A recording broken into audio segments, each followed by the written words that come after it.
សួងបរិស្ថានយើងបានយកចិត្តទុកដាក់លើកិច្ចការងារនេះខ្លាំងណាស់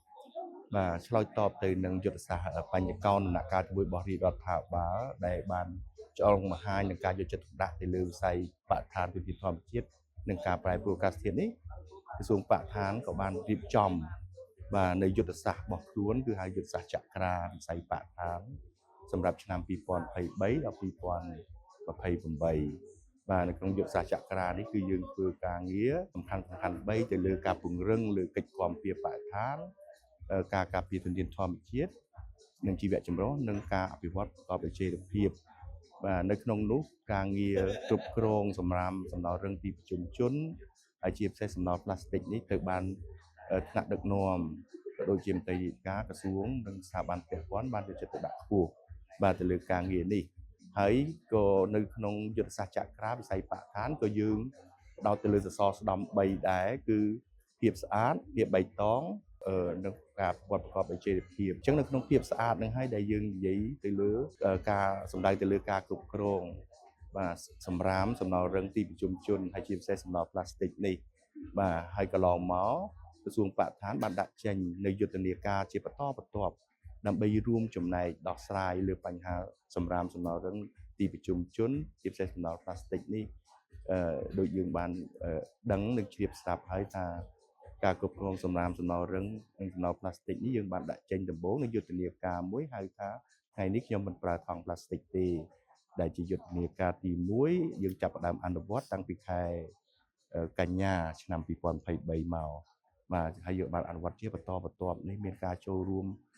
សស័កស្រាមច្រើនណាស់ពីស្ទាប់មហាជនប្រជាជនសិស្សានុសិស្សលោកគ្រូអ្នកគ្រូនិយាយទៅតាំងពីនយោជិកបាទមន្ត្រីរាជការសពបែបយ៉ាងទាំងអស់ហើយយើងទទួលបានការចូលរួមយ៉ាងផុលផុសបាទមកដល់បច្ចុប្បន្ននេះយើងឃើញថាប្រជាជនកម្ពុជាយើងសឹងថា14លាននាក់ហើយបាទបានចូលរួមអនុវត្តការងារនេះបាទហើយបន្ទាប់មកទៀតមកក៏យើងបានដាក់ចេញនៅយុទ្ធនាការបន្តនោះគឺថាយុទ្ធនាការកម្ពុជាស្អាតខ្មែរធ្វើបានបាទកម្ពុជាស្អាតខ្មែរធ្វើបានក៏សំដៅទៅលើការចូលរួមចំណែកលើការគ្រប់គ្រងសំណល់រឹងទីប្រជុំជននឹងដែរបាទហើយក៏មានការចូលរួមស្រាក់សស្រាំរបស់ប្រជាពលរដ្ឋយើងមកដល់បច្ចុប្បន្ននេះជាង7លាននាក់ហើយបាទបានចូលរួមការងារនេះហើយដើម្បីអនុវត្តការងារនេះឲ្យកាន់តែមានប្រសិទ្ធភាពថែមទៀតហើយនឹងដើម្បីរក្សាបាននៅអនាម័យបរិស្ថានដែលជាមុខមាត់របស់សង្គមរបស់ជាតិយើងផងនោះក្រសួងបរិស្ថានបានកំពុងអនុវត្តមួយទៀតកម្មវិធីយុទ្ធនាការមួយទៀតយើងហៅថាការយុទ្ធនាការសម្អាតផ្លូវជាតិបាទដែលយើងជ្រើសរើសយកដងផ្លូវជាតិសំខាន់របស់យើងមួយចំនួនដាក់ចេញអនុវត្តបាទហើយក៏មានការចូលរួមពីថ្នាក់ដឹកនាំមន្ត្រីរាជការក្រសួងបរិស្ថានក្រសួងស្ថាប័នពាក់ព័ន្ធហើយជាពិសេសគឺរដ្ឋបាលថ្នាក់ក្រោមជាតិហើយជាពិសេសទៅទៀតនោះគឺអាជ្ញាធរដែលស្ថិតនៅតាមបណ្ដោយតាមដងផ្លូវជាតិហ្នឹងជាមួយនឹងប្រជាពលរដ្ឋយើងបានចូលរួមយ៉ាងសស្រាក់ស្រាំ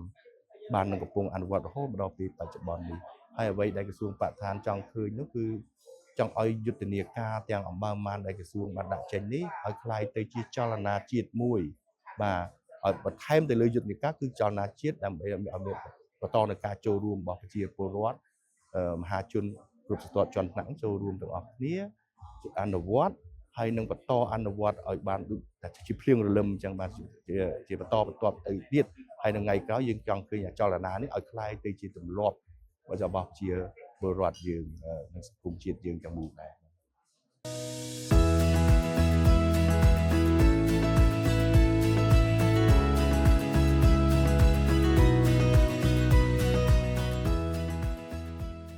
កន្លងមកនេះផែនការការគ្រប់គ្រងសំណល់រឹងទីប្រជុំជនរបស់ក្រុងស្រុករបស់យើងនេះបាទជាពិសេសក្រុងស្រុកដែលស្ថិតនៅក្នុងតំបន់កម្មវិធីអនុវត្តដោយ ISD នេះបាទគឺជាសមិទ្ធផលនៃកិច្ចសហការកើតឡើងរវាងក្រសួងបរិស្ថានដៃគូអភិវឌ្ឍក្រសួងស្ថាប័នពាក់ព័ន្ធហើយជាពិសេសគឺរដ្ឋបាលថ្នាក់ក្រោមជាតិរបស់យើងក្រុងស្រុកនេះបាទជាផែនការមួយដែលយើងគិតថាវាមានបង្ហាញនៅចំណុចខ្លាំងរបស់ខ្លួនដោយសារមានការចូលរួមបាទជាពិសេសគឺរដ្ឋបាលថ្នាក់ក្រោមជាតិនេះដែលគាត់បានធ្វើជាម្ចាស់បាទទៅលើការរៀបចំចាត់ចែងកសាងផែនការហើយមិនត្រឹមប៉ុណ្ណេះទេគឺចូលរួមអនុវត្តធ្វើឲ្យផែនការនេះសម្រេចបានជោគជ័យជាមួយនឹង ដៃគូពាក់ព័ន្ធរបស់គាត់ក៏ដូចជាពិសេសគឺទៅលើជាមួយប្រជាពលរដ្ឋដែលបានគៀកឲ្យមានការចូលរួមទទួលខុសត្រូវរបស់ប្រជាពលរដ្ឋនិងសហគមន៍របស់គាត់បាទទៅលើការរៀបចំផែនការអញ្ចឹងចំណុចដែលសំខាន់គឺបង្ហាញលើការចូលរួមបាទការចូលរួមគ្រប់ភាគីពាក់ព័ន្ធទាំងអស់បាទហើយបន្តអនុវត្តបាទហើយបន្តអនុវត្តផែនការនេះក្រៅពីនេះទៀតក៏បង្ហាញនៅកិច្ចសហការល្អបាទមិនត្រឹមថាក្រសួងបរិស្ថានដែលជាក្រសួងសម័យក្នុងការរៀបចំផែនការមេកម្រិតជាតិទេបាទបង្ហាញឲ្យឃើញនៅ